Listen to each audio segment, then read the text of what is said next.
Jaya Radha Madhava Kunja Bihari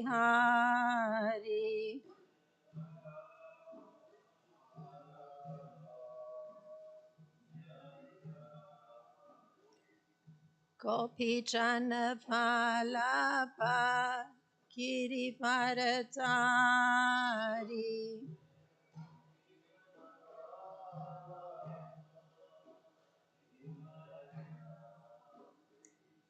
Yasoda Nandana Braja Jana Ranjana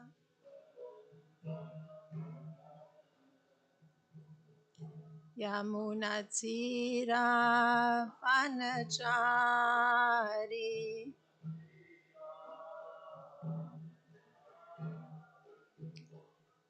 Jaya Radha Madhava Kunja Bihari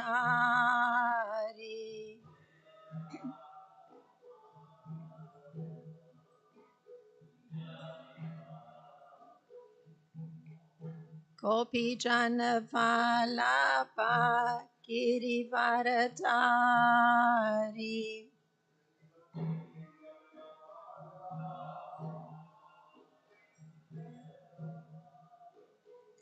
Yasoda Nandana Braja Jana Ranjana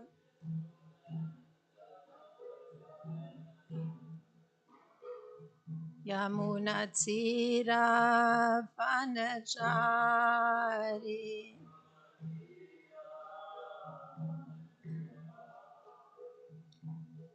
Jaya Radha Madhava Kunja Bihari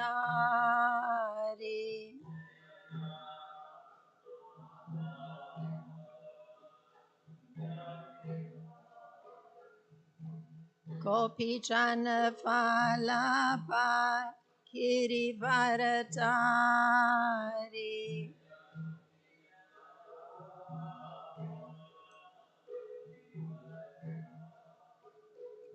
Yasoda Nandana Braja Jana Ranjana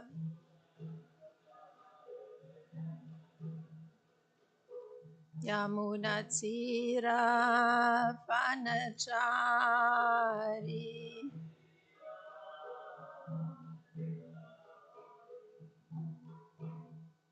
Hare Krishna, Krishna Krishna, Hare Hare, Hare Rama, Hare Rama, Rama Rama, Hare Hare.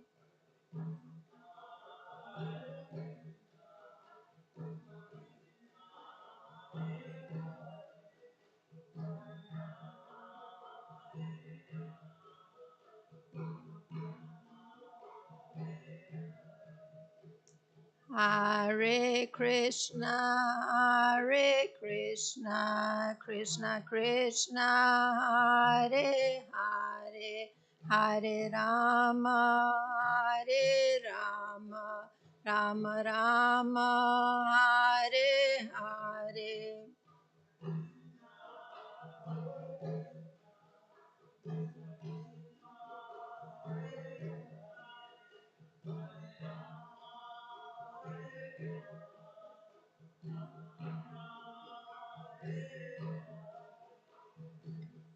Hare Krishna, Krishna Krishna, Hare Hare, Hare Rama, Hare Rama, Rama Rama, Hare Hare.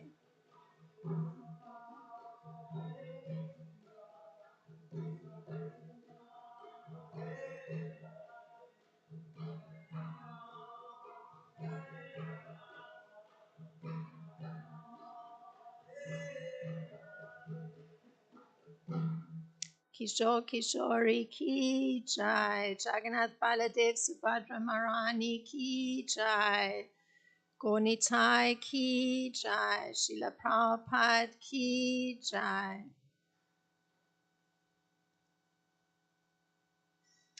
Om Namo Bhagavate Vasudevaya.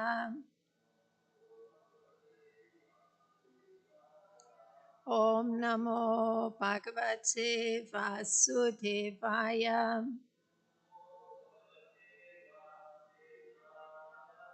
Om Namo Bhagavate Vasudevaya.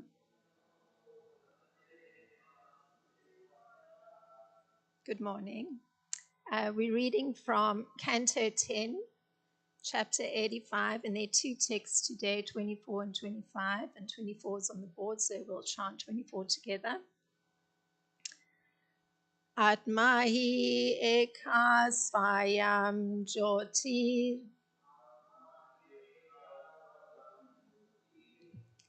nityo nyo nirguno gunai Atma shrishtai stat kriteshu bhuteshu bahudeyate Atma hi eka svayam jyotir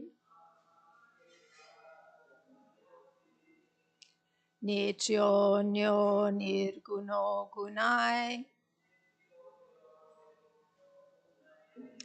Atma shrishtai stat kriteshu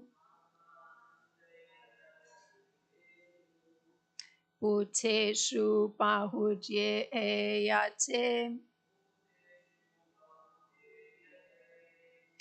Atma hi eka svayam jyotir nityo nyo nirguno gunai Atma shrishtai stat kriteshu bhuteshu bahudeyate. Please chant. Atma hi eka svayam jyotir nityo nyo nirguno gunai Atma shrishtai stat kriteshu bhuteshu bahudayate Atma hi eka svayam jyotir nityo nyo nirguno gunai Atma shrishtai stat kriteshu bhuteshu bahudeyate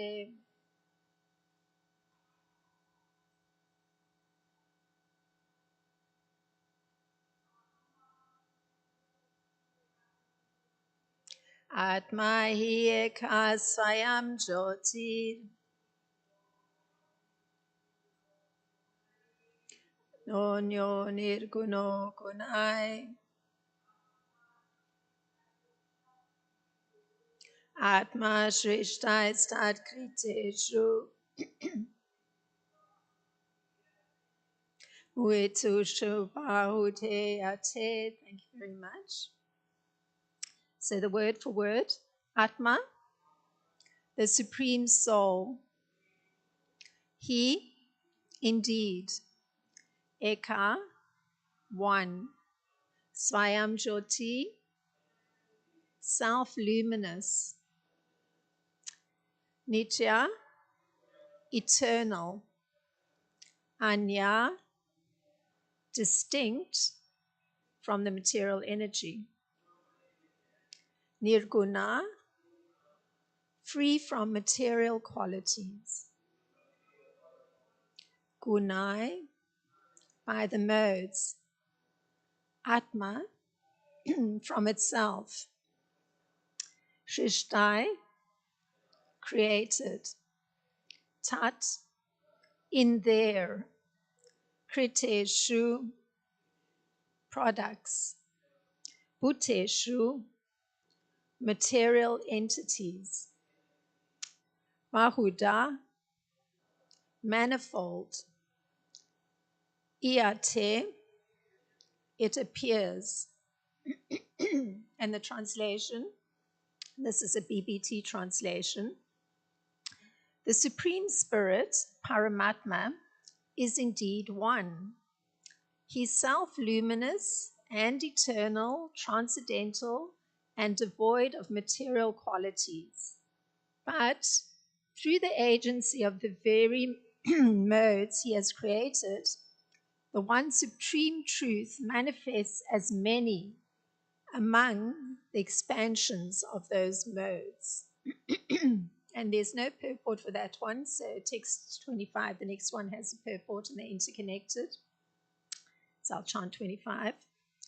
Kam vayur jyotir apobus tat kriteshu yata sayam avis tiro ipa buti eko nanatvam yati asav api. In the translation for text 25, the elements of ether, air, fire, water, and earth become visible, invisible, minute, or extensive as they manifest in various objects. Similarly, the Paramatma, though one, appears to be many. And the purport, it's a BBT purport, so the disciples of Srila Prabhupada. Srila Vishwanath Chakravarti explains this and the previous verse as follows. The one Paramatma appears to be many by the influence of the modes of nature that he himself creates. How is that? Because although in truth the Paramatma is self-illuminating, eternal, aloof from everything, and free of the modes of nature, when he appears as his manifestations, he seems to be just the opposite. A multiplicity of temporary objects saturated with the modes of nature. Just as the elements of ether and so on, when manifesting in pots and other things, seem to appear and disappear, so the Paramatma seems to appear and disappear in his various manifestations. Om Jnanatimirandasya Gananjana Shlakaya Chakshurin Militam Yena Tasmai Shri Gurave Namaha Shri Chaitanya Manopistam Stapitam Yena Bhutale Swayam Rupa Kadamayam Tadati Swapadantikam Vandeham Shri Guru Shri Yuta Padakamalam Shri Gurum Vaishnavam Shah Shri Rupam Sagrajatam Sahagana Ragutam Vitam Sajivam Sadvaitam Savadutam Parijana Saitam Krishna Chaitanya Devam Shri Radha Krishna Padan Sahagana Lalita Shri Vishaka Vitam Shah. Hey Krishna Karuna Sindhu Dina Bandho Jagat Pate Gopesha Gopika Kanta Radha Kanta Namostute Tapta Kanchana Gaurangi Radhe Vrindavaneshwari Vrishabhanu Sute Devi Pranamami Hari Priye Vanchakalpatarubhyas Kripa Sindhubhya Evacha Patitanam Pavanebhyo Vaishnebhyo Namo Namaha.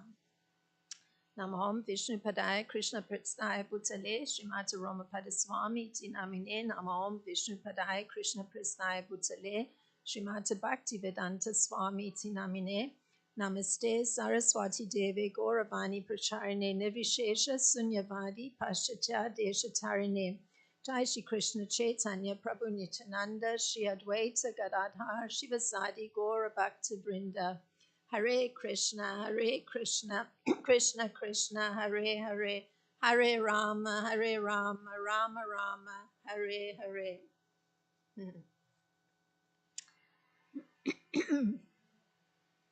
So there's an explanation for these two texts given by Srila Vishwanath Chakravarti Thakur, and the BBT purport highlights that particular commentary on these two verses. So Srila Vishwanath, he attributes these words that are spoken to Lord Krishna. And this is Lord Krishna speaking. Krishna.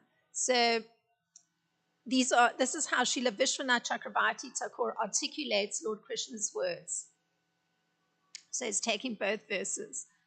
The one Paramatma appears to be many by the influence of the modes of nature that he himself creates. How is that? Though the soul is self-illuminating, it appears as an object of vision, though he is eternal. He appears temporary, though he is transcendental to matter. That he joins with it. Though he is without material qualities, he appears as covered by the modes. So, if we consider the idea of Paramatma appearing to be many, this can be considered through a verse from the Rig Veda that was chanted by King Bharat, who worshipped Lord Narayan as the sun rose. So this is the verse that was chanted every morning from the Rig Veda by King Bharat, and it has relevance to this idea of Paramatma appearing to be many. So this is the verse. The Supreme Personality of Godhead is situated in pure goodness. He illuminates the entire universe and bestows all benedictions upon his devotees. The Lord has created this universe from his own spiritual potency. According to his desire, the Lord entered this universe as the super soul, and by virtue of his different potencies, he's maintaining all living entities desiring material enjoyment. Let me offer my respectful obeisances unto the Lord, who is the giver of intelligence. So, the Lord is entering the universe. And and particularly as the super soul, that's how he enters the universe. And this indicates the Lord entering the heart of all living entities. So every living entity that's there in all the universes, this is how the Lord enters the universe as the super soul. And he gives them intelligence to fulfill their material desires. So this intelligence that is given is explained by Srila Prabhupada. And I'm drawing from Bhagavad Gita, the 15th chapter and the 15th verse. This is the intelligence that comes to the living entities by virtue of the super soul. The living entity forgets all when he leaves his body. But by the presence of super soul, he begins his work again where he left off in his last life. Other intelligence that is given is for the person to understand Vedic knowledge, should he be serious, should that be his desire. So the super soul is giving two kinds of intelligence, notice. One, where one can take up one's work again from the previous life, even though one has forgotten everything. And the other one is that should one have a desire, super soul is there to help one to understand Vedic knowledge. Now, the factual view of Paramatma is being highlighted. And this is the view of Paramatma. And Krishna expresses it himself. I am seated in everyone's heart, and from me comes remembrance, knowledge, and forgetfulness. So that same thing, the forgetfulness, is due to the presence of Krishna in the heart. And the knowledge, when one turns to wanting to understand Vedic knowledge, it's because he's seated in everyone's heart. This is what Krishna says in Bhagavad Gita. So by all the Vedas, I am to be known. Indeed, I'm the compiler of Vedanta and I'm the knower of the Vedas. So that's what Krishna says. So he's telling us that he is that Paramatma seated in the heart. And It is this factual understanding of the capacity of Lord Narayan or Lord Krishna that Lord Brahma himself comes to realize. So we're going to hear how Lord Brahma comes to understand who the Paramatma is. This is how Lord Brahma puts it. He is an undifferentiated entity, means he doesn't break up into different parts. Since there is no distinction between potency and the possessor thereof.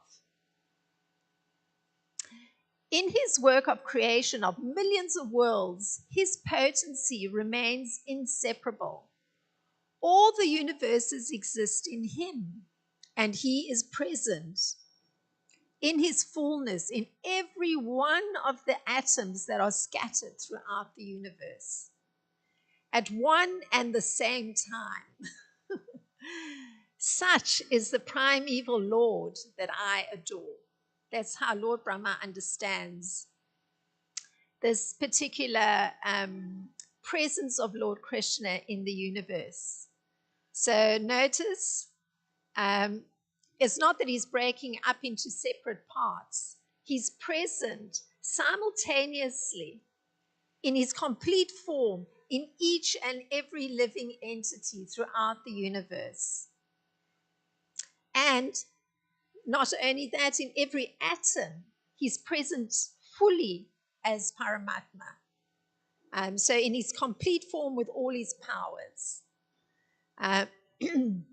So and Lord Brahma says, he is that primeval Lord that I adore. So Lord Brahma has had a realization of Paramatma. So he resides in his fullness and his entirety in all the atoms of all the worlds. So that's how extraordinary this entering into the universe of Paramatma is. Now the problem presents itself that the one Paramatma appears to be many. So if we're hearing that he's present in every single atom in all the worlds and in the heart of every living entity, it would appear that the one Paramatma seems to be many. That's what it would appear. By the influence of the modes of nature. So meaning one is programmed to see things in a particular way. So we have a very finite capacity. We see a complete whole and it's got to be in one place. We can't see the same whole present in many places, the same entity present in many places. Very difficult because we have a very finite kind of capacity. And to also think that the same entity can be present everywhere simultaneously, also it's like beyond the finite mind. It's a little difficult to comprehend. So the value assigned to Paramatma is the criterion of his presence in his fullness in every atom. So that's the important part. That's what gives him value. He's present in his fullness in every atom. So the understanding of this criterion, this value that Paramatma has, is the intelligence given by the Lord. That's how you're able to understand. And through the sincere desire to understand by practicing Buddha Yoga or transcendental loving service to the Lord. So that's the way to go past the finite mind, to be able to understand this concept that the Supreme Lord has entered the universe. He's present in every atom, in every heart of every living entity, all at the same time, and with his full power in each of those locations. So that is only possible to really understand through the intelligence that's given by the Lord through one's practice of transcendental loving service to him. That's how one transcends the finite aspect of the mind and being influenced by the modes of nature, meaning that according to how one's programmed in goodness, in passion, or ignorance, one will either find that impossible to understand or in some way try to grasp it but still have difficulty, or in the mode of goodness gradually come to accept. So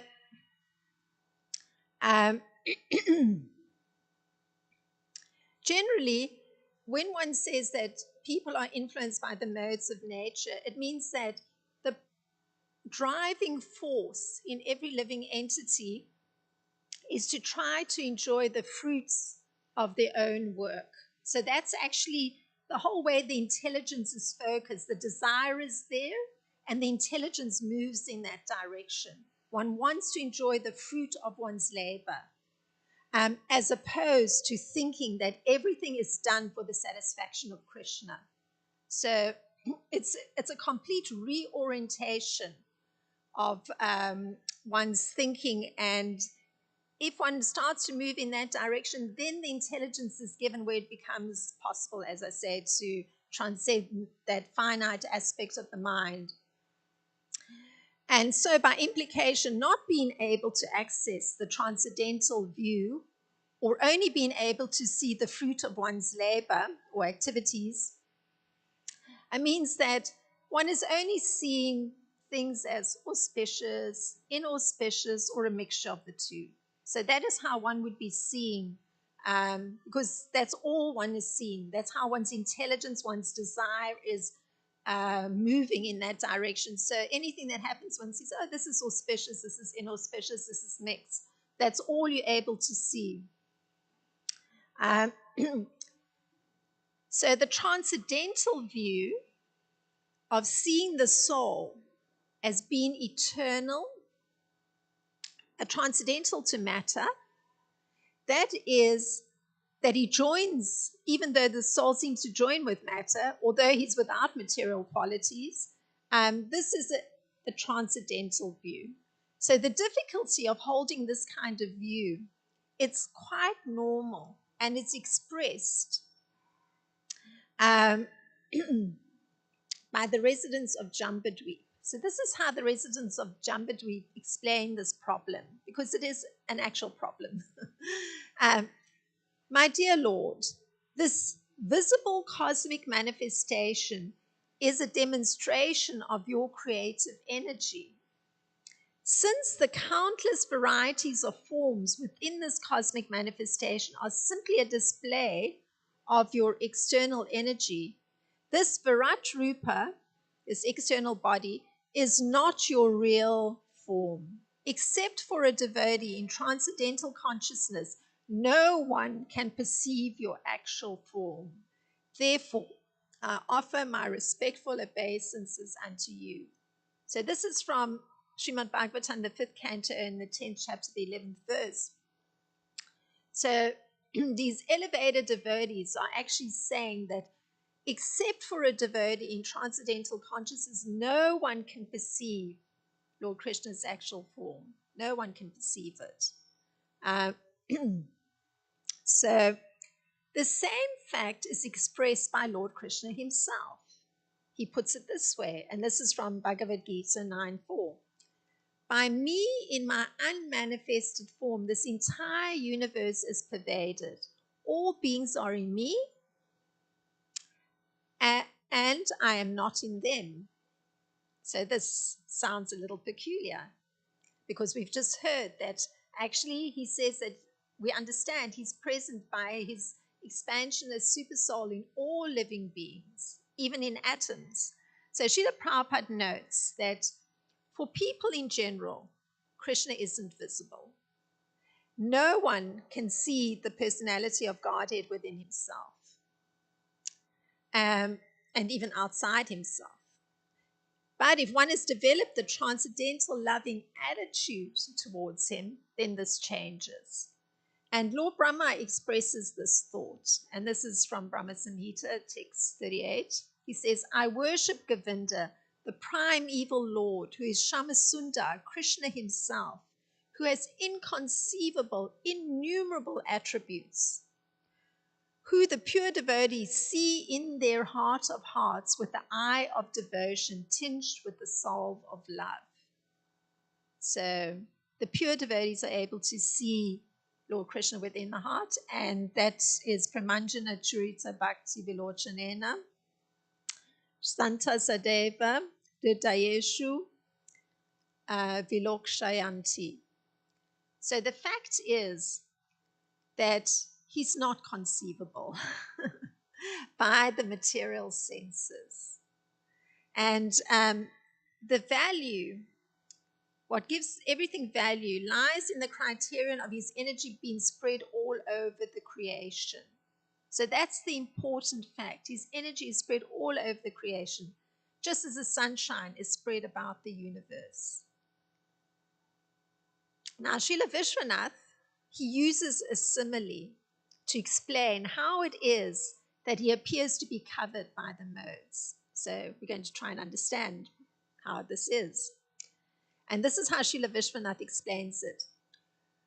Though he is without material qualities, and Srila Vishwanath's words, just as the fire elements like ether, when manifesting in forms like a pot, have a beginning and an end in that limited condition, so similarly, the one Paramatma assumes the status of manifestation and non-manifestation, although he is always in the same changeless status. So,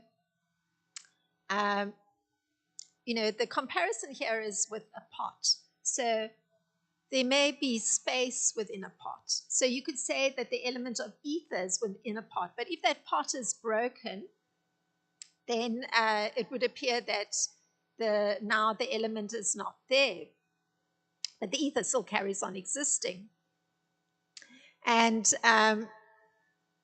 the Paramatma, he appears to be there while the body is there. So if there's one living entity with the Paramatma in the heart, which is what we heard, then that body, when the soul leaves, it's not existing. So it would appear that the Paramatma is manifest, he's showing himself, and then he's not showing himself, according to the body's being alive or not being alive.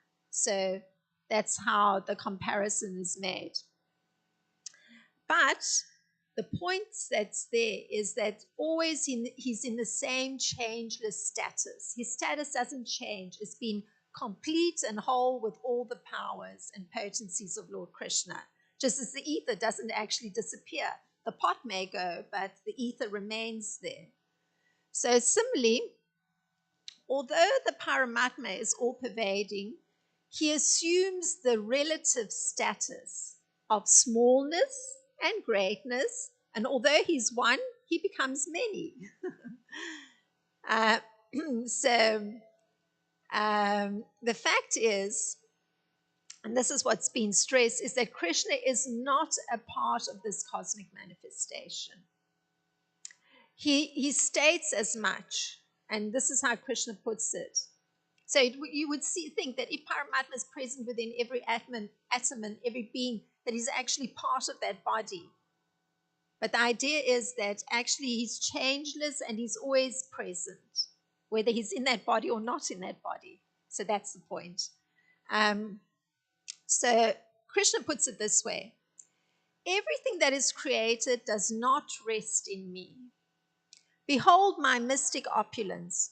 Although I'm the maintainer of all living entities, and although I'm everywhere, I'm not a part of this cosmic manifestation. For myself is the very source of creation. So here's the interesting part. This was from Bhagavad Gita 9.5. Everything is resting on Krishna, on his energy. But he is aloof. He's separate from the whole creation. And the important value is that the space in which the planets are floating is the energy of the Supreme Lord. So everything that's manifested, it has to be within something. So it's within the energy of the Lord. So the planets that are floating, the sun, moon, stars, etc., and the various planets of our galaxy, they're actually floating in space. And that space, that is the energy of Lord Krishna.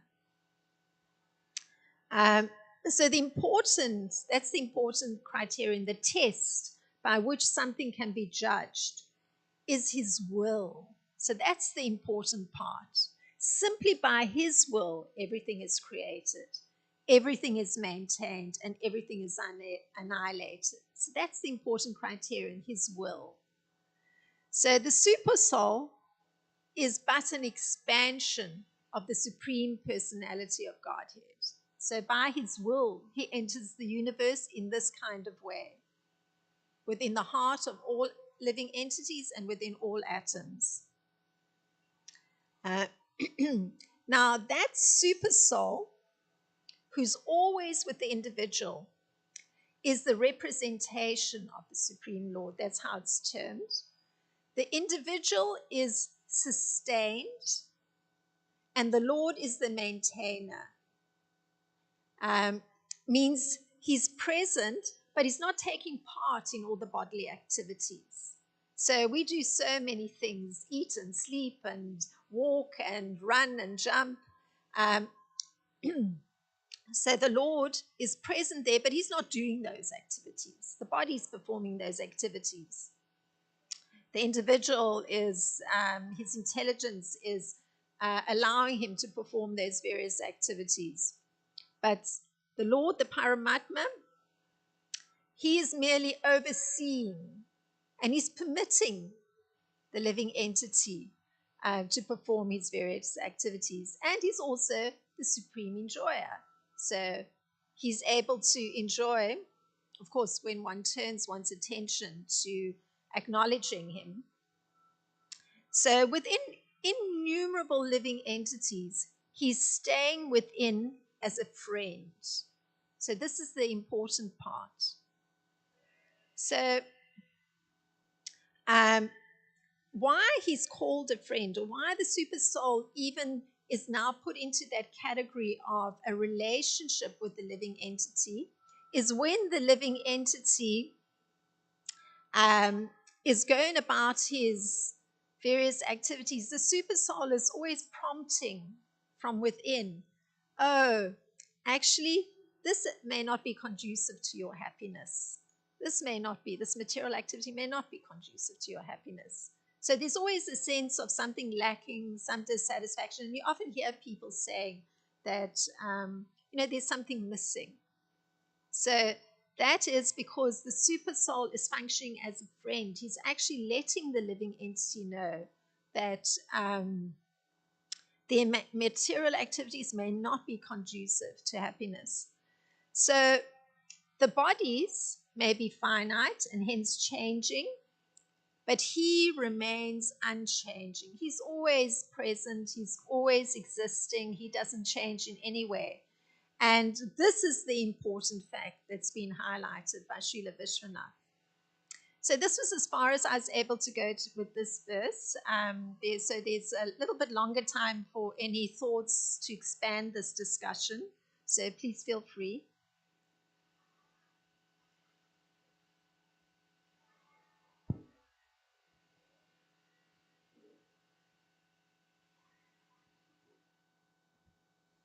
I was wondering this last point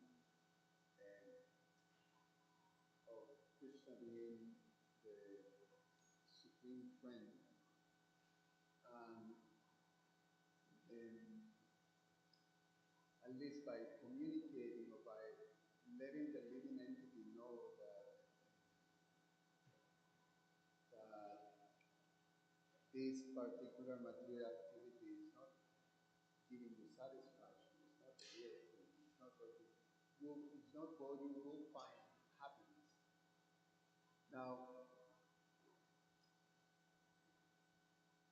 you mentioned before, which is part of the understanding of the philosophy, that without devotional service, there's no possibility of understanding the transcendental position of the Supreme Lord. To understand Krishna and Krishna's enemies is very bewildering and difficult. Even transcendentalists miss the point to fully understand. You just understand partially, but not fully. So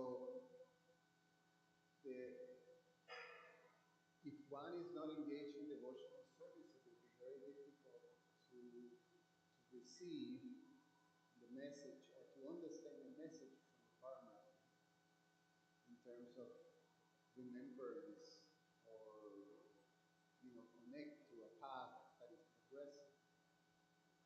So if one is too covered by the material nature, by the modes of nature, then you have been engaged in these two activities, hankering and lamenting. So the idea of hankering,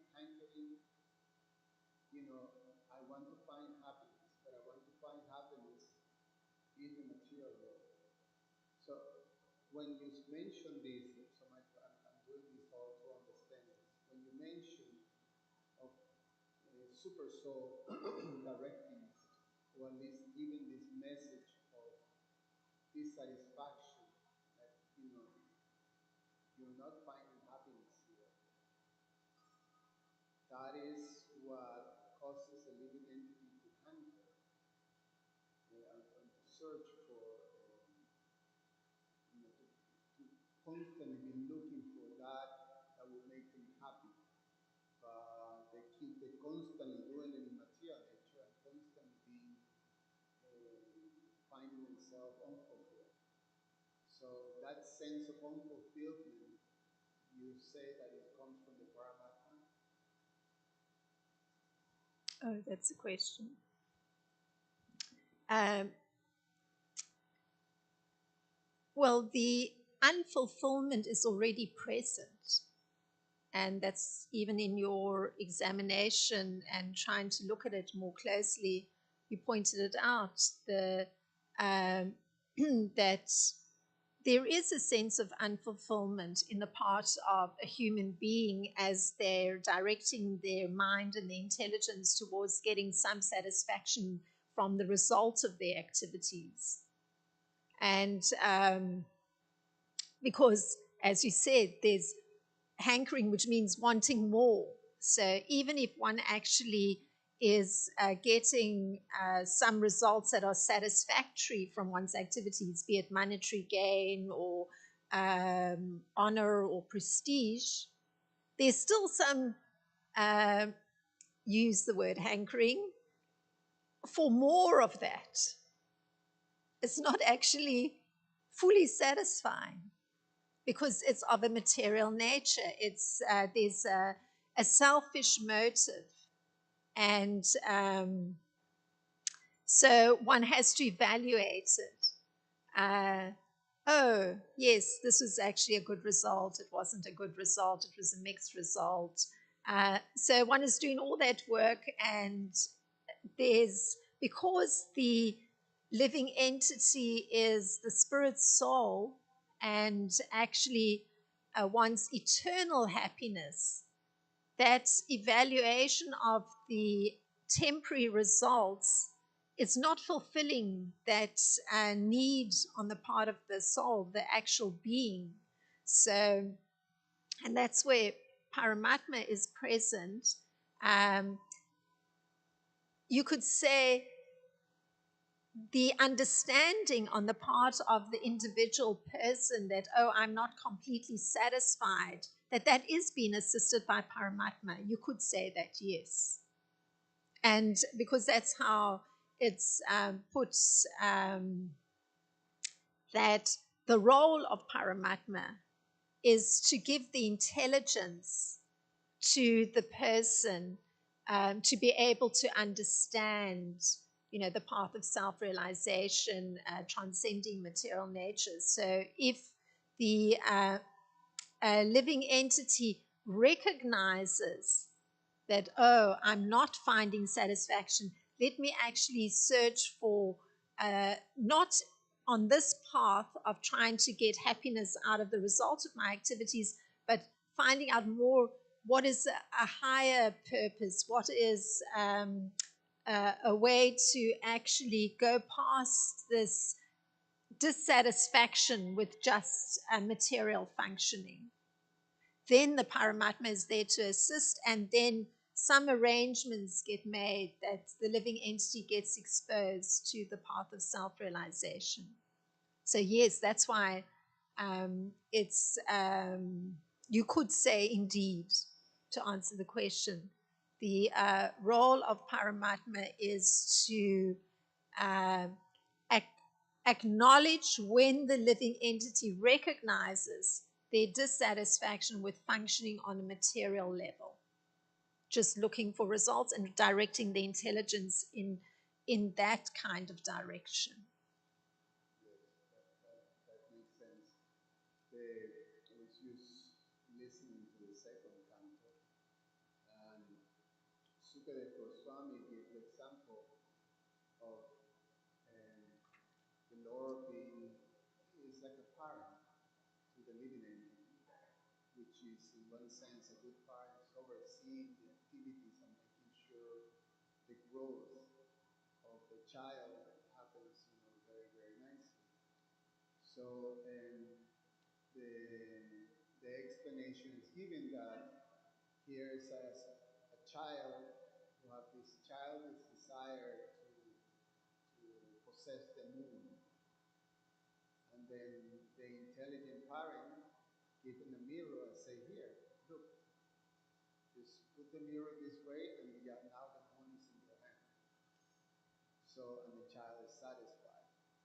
So the idea that the super soul is reciprocating with the living entity and fulfilling, sort of directing the living entity according to their desires, and, and, and in one sense, one can say that the Lord is um, allowing people to go through these impossible uh, desires, things that they're not going to find happiness through that. But nevertheless, like a good parent, he's overseeing and he's just making arrangements that eventually will lead to the living entity, coming to the position of accepting that the only means to actually be happy is in the shelter of the Lord. So could be a progression of happiness. So he is a supreme friend. Yeah, it's supposed to be that Paramatma is fulfilling three categories of desires. So there's the persons that want happiness out of material functioning, utilizing the intelligence, directing the intelligence to get that satisfaction from the results of their work. So the Paramatma permits that. If the person is looking to be free from the material world and just stop all of it, end all of it, the Paramatma is going to allow for that kind of moving on the path towards liberation.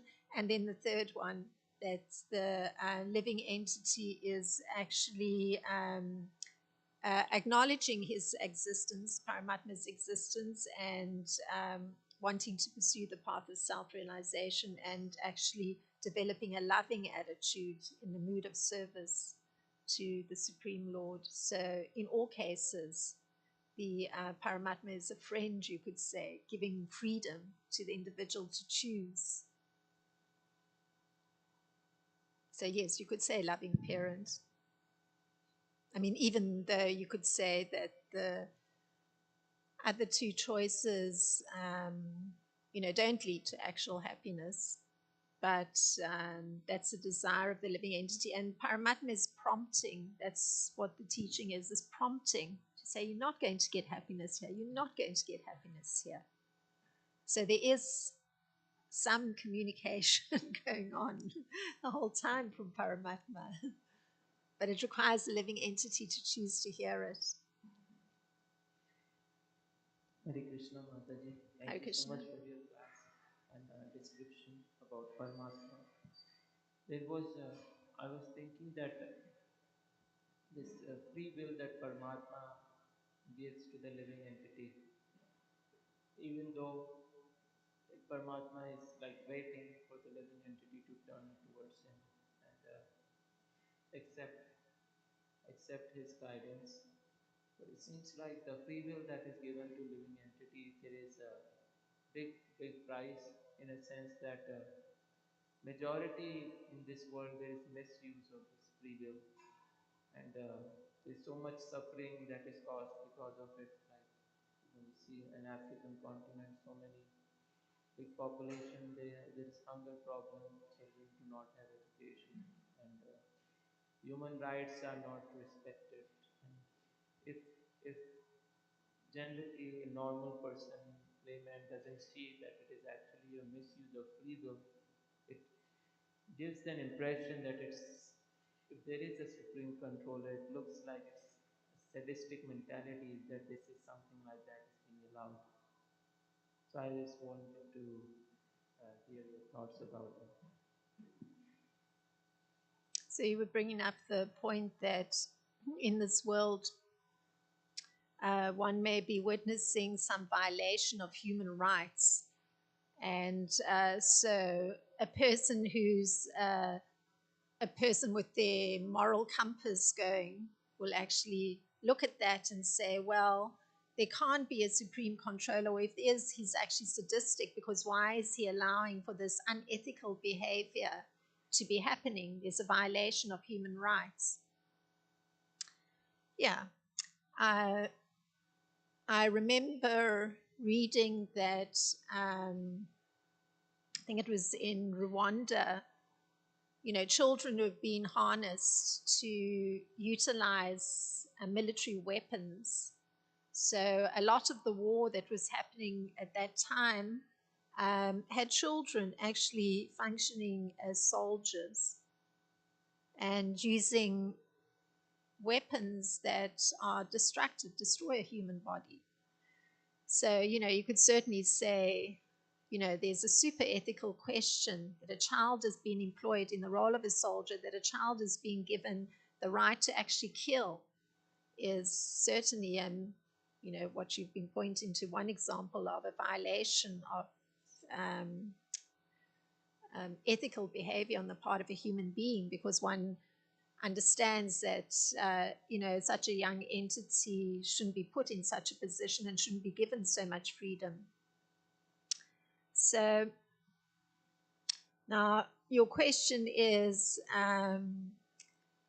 how this actually influences people to either become atheistic and say there can't be any God, that these kind of atrocities go on, or they make the choice that if there is a God, it's actually a very sadistic God because he's allowing for this.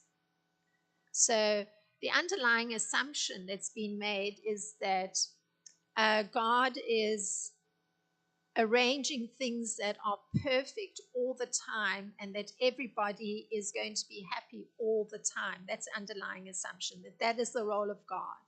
He's got to arrange everything that it leads to happiness for everyone and that there's ethical behavior at all times. So things like murder or theft or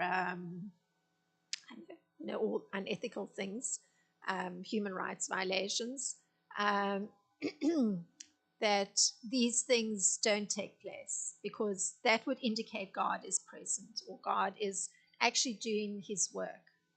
But because one has seen that that's not the case, that there is murder, there is human rights violation, either you could say God doesn't exist or God is actually not doing his work properly, because God means, all good. So everything must be all good. So that assumption is overlooking one important point, and I think it ties up well with the subject matter this morning. The point that's been overlooked is that there is individual free will. So all these different life forms have been created, and the human life form is the one that carries that option of free will. So the free will is what allows the living entity to choose the particular route they're going to go in terms of the orientation of their intelligence, their mind, and their intelligence. So, in some cases, that orientation of intelligence may be to practice discrimination against a group of people. It may be to give preference to a group of people over another one. It may be to claim a certain portion of land as belonging exclusively to one group and not to another group. It can't tolerate both groups in the same land.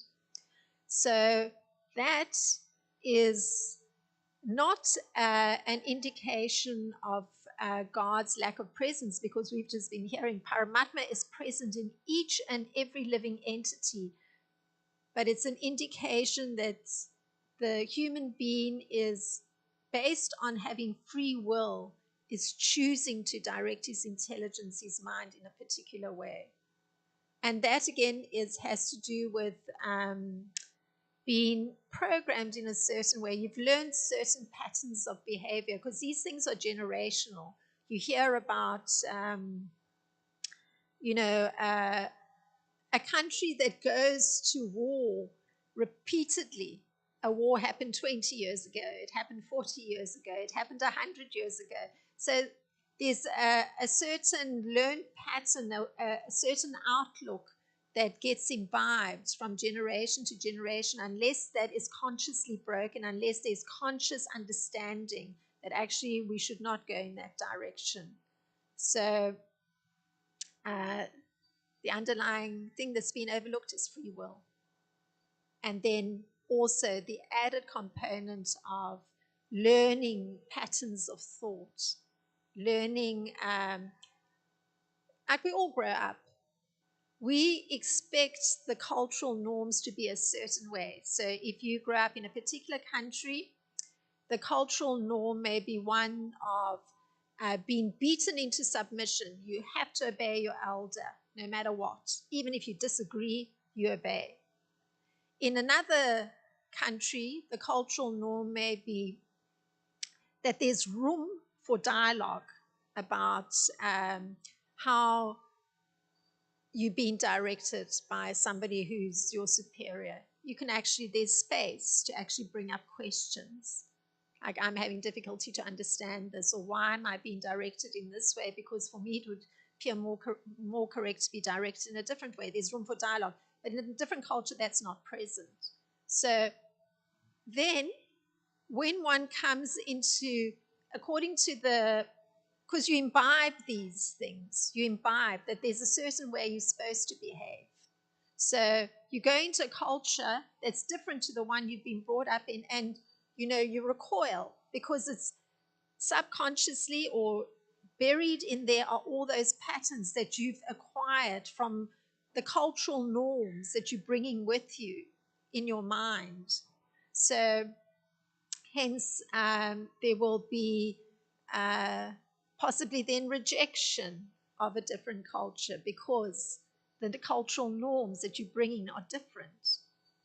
So this all has to do with free will, and then there can be biases that also are developed, where you think that, oh, actually the way my cultural norms are the correct way, the other cultural norms are not the correct way. So then there's bias against the group that has different cultural norms, and then you make arrangements that support your cultural norms. So this is all what's called being conditioned, or you've learned patterns of behavior.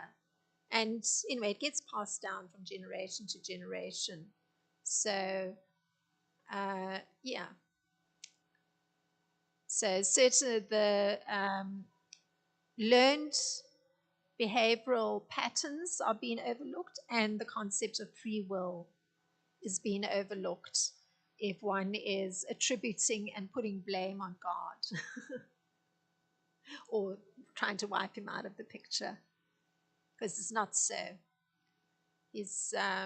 Everything's resting on his energy, and he's kindly present as a friend within the heart of every living entity. And that's a Vedic teaching. And if one takes to the highest path of moving in the direction of realizing one's proper identity as a spirit soul, of being eternal and full of knowledge and bliss, then one can understand these particular facts of the Supreme Lord. Otherwise, it is difficult.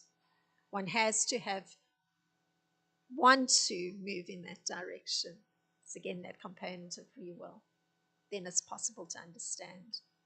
And even then, it takes a little bit of time, but one can understand the intelligence is given from within due to the presence of Paramatma, where you can actually see the hand of Krishna in everything.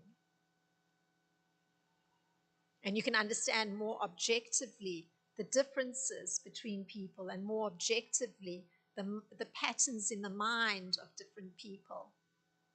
And you understand that actually how great is God that He's actually able to create such a diversity. It was 8,400,000 species of life, and in the human, like I know, 450 different kinds of humans with their own cultural norms. Quite extraordinary, quite extraordinary. And different appearances, different ways of behaving. Very extraordinary. So, long answer. Thank you for the question. So thank you very much for your very kind attention. Srila Prabhupada ki jai, Srimad Bhagavatam ki jai.